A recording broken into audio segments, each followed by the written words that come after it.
même plus un souvenir. C'est comme si je me racontais une histoire image par image, essayant de comprendre la femme que j'étais et celle que j'ai failli devenir. Tout a commencé par un coup frappé à la porte, un visage amical, un petit service. Rien de dramatique, rien de cinématographique, pas d'orage dehors, pas de tonnerre, juste un après-midi tranquille, une maison trop grande et un cœur longtemps ignoré. Il a pris une simple attention pour quelque chose de sacré. Je me souviens du silence qui régnait dans la maison ce jour-là. Mon mari était encore en voyage, encore une conférence, encore un voyage d'affaires, encore une série de emails tardifs qui contiennent plus que ce qui se passait entre nos murs. Mon beau-fils était parti en week-end avec ses camarades de classe, probablement à rire dans des couloirs bondés et des chambres bruyantes, oubliant jusqu'à l'existence de cet endroit, pendant un instant. Il n'y avait que moi, juste le bourdonnement du réfrigérateur, le doux tic-tac de l'horloge de la cuisine, le faible bruit des voitures au loin qui ne semblait jamais se rapprocher. J'étais assise à table avec une tasse de café froid, regardant par la fenêtre de la cuisine la rue calme, sans vraiment rien voir, existant simplement dans cet espace grisâtre entre l'ennui et la tristesse. Mon téléphone s'est allumé sur la table. Un message. Salut, mademoiselle Lane, vous êtes à la maison? J'ai quelque chose de Noah à déposer. C'était de Lucas, le meilleur ami de mon beau-fils. Vous savez, le genre de garçon avec qui les parents se sentent immédiatement à l'aise.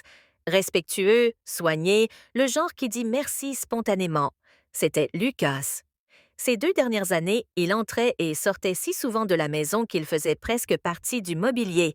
Je le voyais souvent, à moitié endormi sur le canapé, les chaussures enlevées, en train de rire de quelque chose sur son téléphone avec Noah. Il me saluait toujours correctement. Bonjour, mademoiselle Lane. Jamais. Eh! Il proposait de m'aider à porter les courses de la voiture. Il rinçait son assiette sans qu'on le lui demande. De petites attentions qui ne paraissent que pas importantes jusqu'à ce qu'on réalise combien de temps s'est écoulé depuis la dernière fois que quelqu'un les a faites pour nous. Je n'ai pas hésité. Oui, je suis rentrée, j'ai répondu. Passe, ça me semblait anodin, normal. Un garçon qui me rapportait quelque chose que mon beau-fils avait oublié chez lui. Aucune raison de m'inquiéter pour quoi que ce soit. Et pourtant, je m'inquiétais. Il est arrivé 10 minutes plus tard, frappant doucement avant même que j'aie le temps de m'y attendre. Quand j'ai ouvert la porte, il était là, vêtu d'un vieux sweat à capuche et d'un jean, un sac à provisions réutilisable accroché à une main, l'autre fourré dans sa poche. Salut, dit-il, les yeux brillants. J'ai trouvé des affaires de Noah. Je me suis dit que je te les apporterais avant d'oublier. Il entra et me tendit le sac. À l'intérieur, il y avait le bazar habituel des adolescents. Un sweatshirt, une manette de jeu, quelques cahiers. Mais il y avait autre chose, emballé dans du papier aluminium, encore légèrement. Qu'est-ce que c'est? Demandai-je. Il se gratta la nuque, soudain timide. Un gâteau à la cannelle. J'ai essayé une nouvelle recette ce matin. Ma mère a dit que c'était pas mal. Je me suis dit que tu en voudrais peut-être. Je souris plus que je n'aurais dû. Tu fais de la pâtisserie maintenant? Il rit légèrement. J'essaye. Je me dis que si mes études ne marchent pas, j'ouvrirai une petite boulangerie et je ferai comme si c'était mon rêve depuis toujours. Il y avait quelque chose de si désarmant dans sa façon de le dire, mi-plaisantin, mi-sérieux. Je lui dis qu'il était le bienvenu pour rester prendre une part et un thé, mais il secoua la tête, jetant un coup d'œil à la porte, comme pour se rappeler d'être poli. Je ne veux pas te déranger. Je voulais juste te l'apporter. La prochaine fois que je ferai quelque chose, tu pourras me dire si ce n'est pas trop mauvais. Je ne sais pas pourquoi cela m'a serré la poitrine. C'était une proposition si simple, une suggestion tout à fait innocente. Bien sûr, ai-je dit en haussant les épaules comme si de rien n'était. J'aimerais bien. Il a souri et pendant une brève seconde, il y eut une douceur dans ses yeux qui ressemblait à un aveu naissant. Elle disparaît aussitôt, remplacée par la gratitude polie et familière à laquelle j'étais habituée. D'accord, je te tiens au courant, dit-il, et quelques instants plus tard, il était de retour dehors, s'engageant sur le chemin. J'ai fermé la porte, porter le pain encore chaud jusqu'à la cuisine et l'imposer. La maison avait quelque chose de différent, comme si quelqu'un avait entr'ouvert une fenêtre dans une pièce qui était restée inhabituelle, enfermée depuis des années. Pas mieux, pas encore. Je viens de remuer. J'ai coupé une tranche de pain et j'en ai pris une bouchée. C'était bon, vraiment bon, moelleux, sucré, la cannelle persistant sur ma langue. J'ai souri seule dans une cuisine où la place de mon mari à table était devenue plus un décor qu'une réalité. C'est à ce moment-là que j'aurais dû le reconnaître. Pas le pain, pas le coup frappé, la sensation, cette petite étincelle en moi. Cela n'avait rien à voir avec le sucre ou la cannelle et tout à voir avec le fait d'être aimé, mais je ne l'ai pas vu alors. C'est toujours plus facile de remarquer le début d'une tempête quand on regarde en arrière depuis le milieu de la tempête. J'ai un peu plus de 40 ans, cet étrange âge où l'on n'est ni assez jeune pour qu'on vous interroge sur vos rêves, ni assez vieux qu'on vous interroge sur vos regrets. On suppose que vous vous êtes installé dans votre vie comme un meuble qui a trouvé sa place et qui ne bougera plus jamais. Je suis mariée depuis 8 ans. Si vous m'aviez posé la question à l'époque, j'aurais dit que j'avais épousé un homme bien, un homme responsable, stable, qui n'oublie jamais de payer une facture, qui se soucie plus des taux d'intérêt que des surprises d'anniversaire. Il s'appelle Eric, il travaille dur. Trop, à vrai dire, de longues journées, des nuits encore plus longues, des voyages constants. Il nous a construit une vie confortable, une jolie maison, des voitures fiables, un frigo toujours plein. Sur le papier, il n'y a rien à redire. Mais les papiers ne montrent pas la lente dégradation des conversations. Ils ne rendent donc pas compte des nuits passées côte à côte, tous deux éveillés, chacun absorbé par son propre univers et la lumière crue de ses écrans. Ils ne immortalisent pas l'instant. Comment s'est passée ta journée? Cela devient une habitude plutôt qu'une question. Ça ne s'est pas fait du jour au lendemain. La distance entre nous s'est installée insidieusement. Au début, c'était juste une réunion qui se prolongeait tard. Puis, les réunions tardives sont devenues des dîners d'affaires. Puis, les dîners d'affaires sont devenus des voyages d'affaires d'une nuit. À un moment donné, nos vies ont cessé de se croiser et ont commencé à se dérouler en parallèle. Proches, mais jamais vraiment ensemble. Noah est le fils d'Éric, issu d'un précédent mariage, 17 ans, vif d'esprit, drôle quand il oublie de se méfier. Il a cette fatigue adolescente constante, celle qui a plus à voir avec le monde qu'avec le sommeil. Nous ne sommes pas proches comme une mère et son fils, mais nous ne sommes pas distants non plus. C'est moi qui lui rappelle de prendre une veste et qui me sert discrètement une deuxième fois dans son assiette quand il dit qu'il n'a pas faim et que ses yeux racontent une toute autre histoire.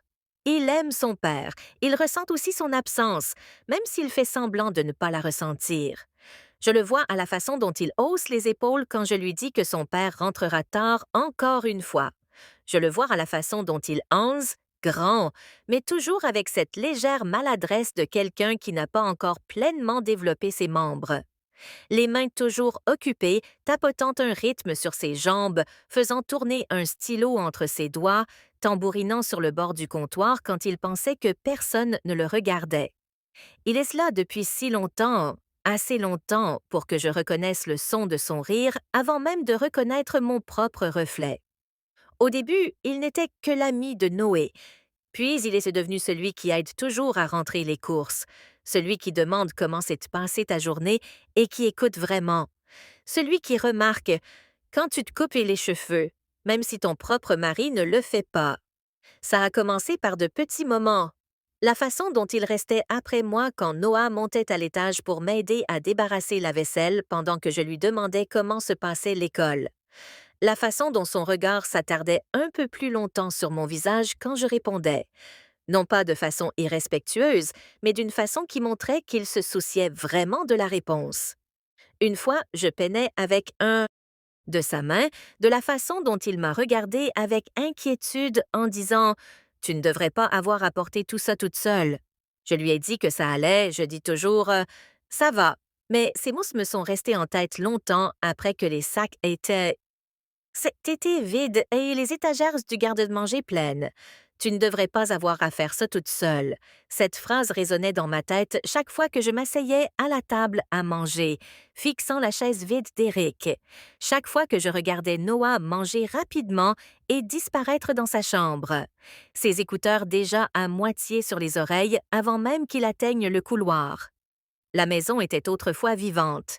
Il y avait des photos au mur, des vacances souriantes, des repas de fête, des bougies d'anniversaire éparpillées. Avec le temps, elles sont devenues comme des pièces de musée, témoignages de la joie qui avait existé autrefois.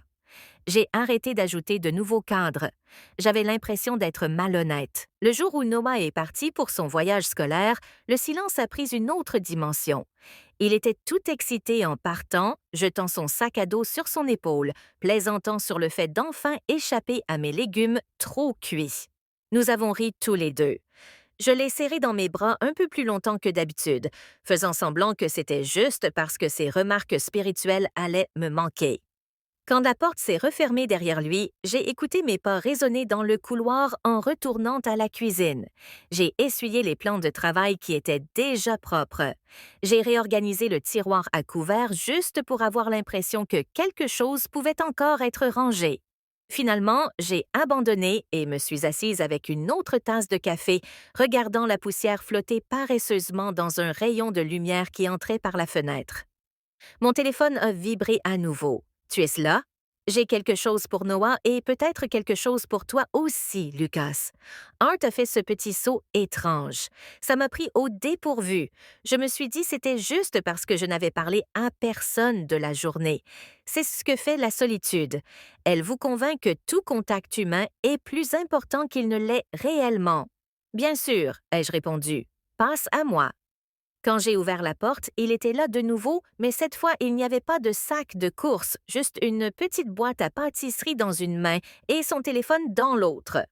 Hé, dit-il, Noah a oublié ses écouteurs chez moi, je te les apporterai plus tard, mais il souleva légèrement la boîte. J'ai fait ça. Je me suis dit que tu commençais peut-être à te lasser de ta propre cuisine.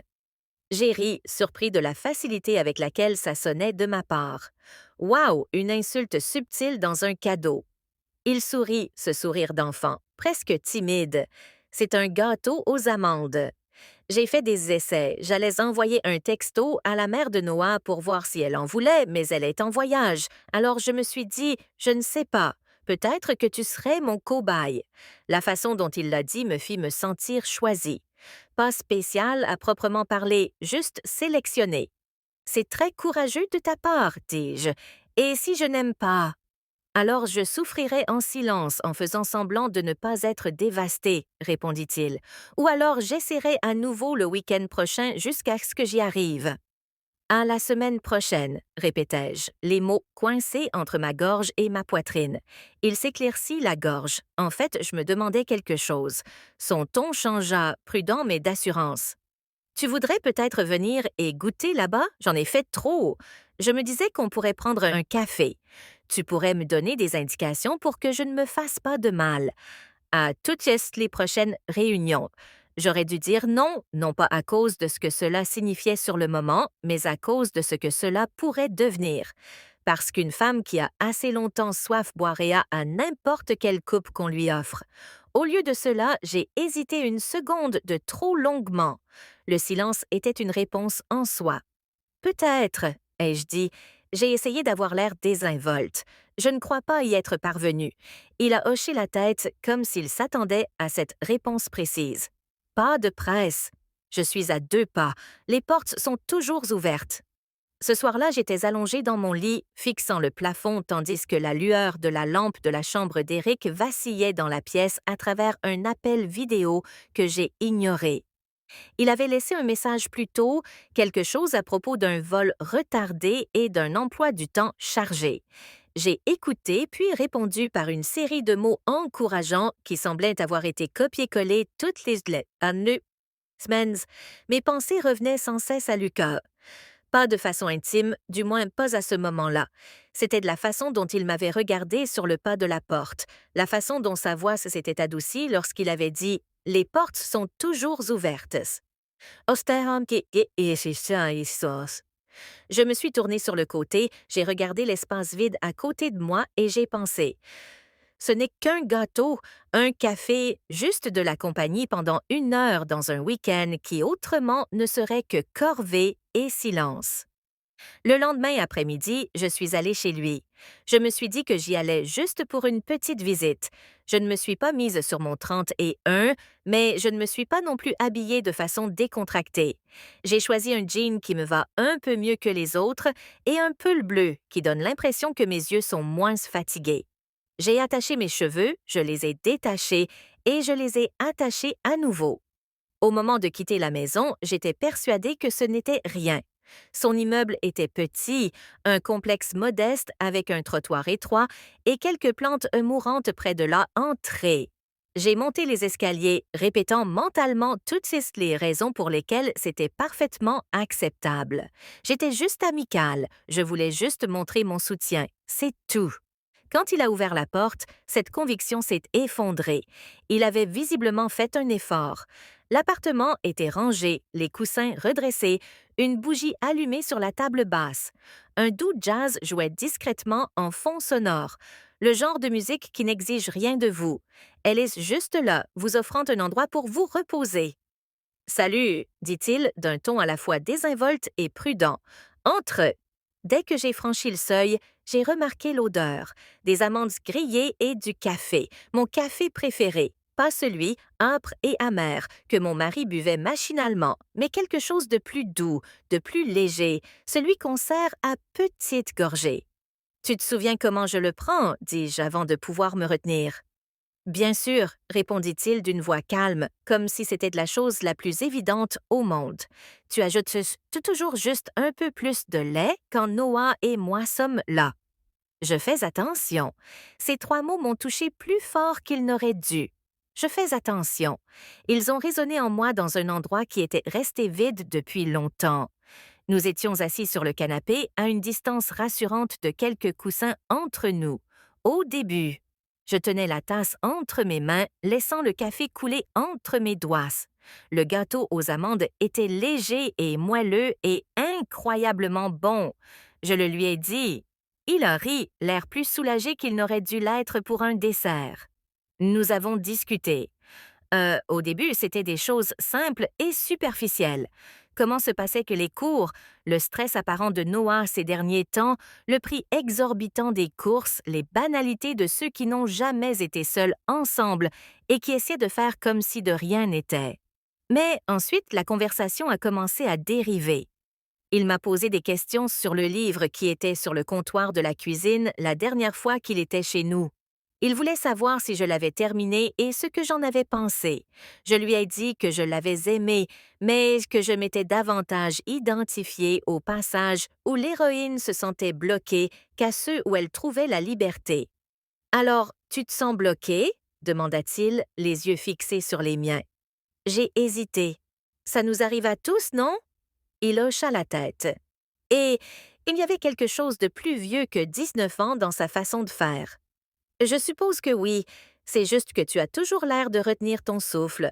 Cela fit vaciller quelque chose en moi. C'est ce que ça donne l'impression? Demandai-je. Un peu, dit-il, esquissant un faible « T'es-tu déjà demandé, murmura-t-il, ce que ça ferait si quelqu'un te regardait comme si tu étais la chose la plus importante dans la pièce? Je ne répondis pas. Je n'en avais pas besoin, mon silence me trahit. Pendant 1 seconde, le monde se réduisit à l'espace infime qui nous séparait. Si l'un de nous avait bougé, même d'un instant, nous nous serions croisés. Je me sentais au bord d'une décision qui changerait tout, même si rien d'autre ne changeait extérieurement. Souffla-t-il d'une voix tremblante, ses yeux cherchant les miens. Je ne veux pas te faire de mal, dit-il. Je ne peux pas faire semblant de ne pas te voir comme je te vois. La réalité me revint d'un coup, les murs, la bougie, le café qui refroidissait, mon alliance pressée contre ma peau, l'image du visage de mon beau-fils s'il découvrait un jour la vérité. Le son de la voix de mon mari dans ma mémoire. Fatiguée et impatiente. Tu es toujours si émotive ces derniers temps. Je fais de mon meilleur. N'est-ce pas suffisant? Je retirai ma main comme brûlée et me levai trop rapidement. La pièce vacilla un instant. Ma tasse cliqueta sur la table. « Je devrais y aller, dis-je. » Ma voix me paraissait faible et lointaine. Il leva les yeux vers moi, l'expression douloureuse mais maîtrisée. Il ne tendit plus la main vers moi. Il ne supplia pas. Il hocha simplement la tête une fois, comme s'il avait toujours su que c'était la seule façon dont l'après-midi pouvait se terminer. « Je suis désolé, dit-il. Je ne voulais pas te mettre mal à l'aise. Ce n'est pas... » Commençai-je, puis je m'arrêtai. Je ne savais pas comment terminer la phrase sans trop en révéler. « Je ne peux pas. Je sais, » murmura-t-il. Je sais que tu ne peux pas. Je voulais juste que tu saches que quelqu'un te voit. C'est tout. » J'ai marché jusqu'à la porte sur des jambes qui ne me semblaient plus tout à fait les miennes. Ma main tremblait légèrement sur la poignée. Avant que je ne sorte, il a parlé une dernière fois. « Je pensais tout ce que j'ai dit, » a-t-il murmuré. « Et si un jour tu décides que tu mérites mieux que ce que tu acceptes, je le penserai toujours. » Le couloir était plus froid que d'habitude. Je suis rentrée chez moi comme dans un brouillard. Je ne me souviens pas d'avoir traversé la rue, ni d'être passée devant le jardin du voisin, ni d'avoir monté les marches jusqu'à ma porte. Je me souviens juste de cette sensation d'air qui pesait lourdement sur mes poumons, comme si respirer était soudainement devenu quelque chose que je devais réapprendre. Cette nuit-là, je n'ai pas pleuré. On pourrait croire que j'aurais pleuré. C'est ce qui arrive dans les histoires. Quand non, la femme s'en va rentrant chez elle. Elle s'effondre, sanglote, se repent, se promet de ne plus jamais être aussi stupide, mais je ne me sentais pas comme un personnage de fiction. Je me sentais comme quelqu'un debout au milieu d'une pièce où tous les meubles avaient été légèrement déplacés. Tout semblait presque identique, mais rien n'était tout à fait à sa place. Allongé dans mon lit, fixant le plafond, l'empreinte de ces mots résonnant dans ma tête. Tu mérites de te sentir désiré, pas nécessaire. Désiré. Quand le sommeil est enfin venu, il a apporté d'étranges rêves, ni fiévreux, ni explicites, rien de tout cela. Juste de simples scènes qui semblaient plus vivantes que ma vie éveillée, assise sur ce canapé encore une fois. Entendre des rires qui ne semblaient pas forcés. Sentir une main se tendre vers la mienne et non. Se réveiller de ces rêves était plus douloureux que n'importe quel cauchemar. Le lendemain matin, la maison était exactement la même. Les mêmes céréales sur le comptoir. La même tasse sale dans l'évier. La même légère éraflure sur le mur du couloir, là où Noah l'avait heurté avec son sac à dos des mois auparavant. Mais j'étais différente, car maintenant je savais de quoi ma solitude était capable. Eric a appelé cet après-midi-là. Sa voix était vive, efficace. « Salut, je voulais juste prendre de tes nouvelles. Tout va bien? »« Oui, » ai-je répondu. « Ça va, comment se passe la conférence? Ennuyeuse. Tu sais comment c'est, ces trucs-là? Des papiers qui se mélangent. Une conversation étouffée en arrière-plan. Écoute, je vais peut-être devoir prolonger le voyage d'une journée. Il y a un dîner auquel je devrais probablement aller. Ça ira. J'avais envie de dire non, ça ne va pas. J'ai failli franchir une limite hier qui aurait brisé tout ce que tu crois stable. Au lieu de cela, j'ai dit « Bien sûr, fais ce que tu as à faire. »« Tu es le meilleur, » a-t-il répondu. « Je ne sais pas ce que je ferais sans toi, » disait-il en signe de gratitude. Je n'ai entendu qu'une seule chose. Je ne sais pas ce que je ferais sans ce que tu fais pour moi. Pas sans toi. Noé est revenu le lendemain.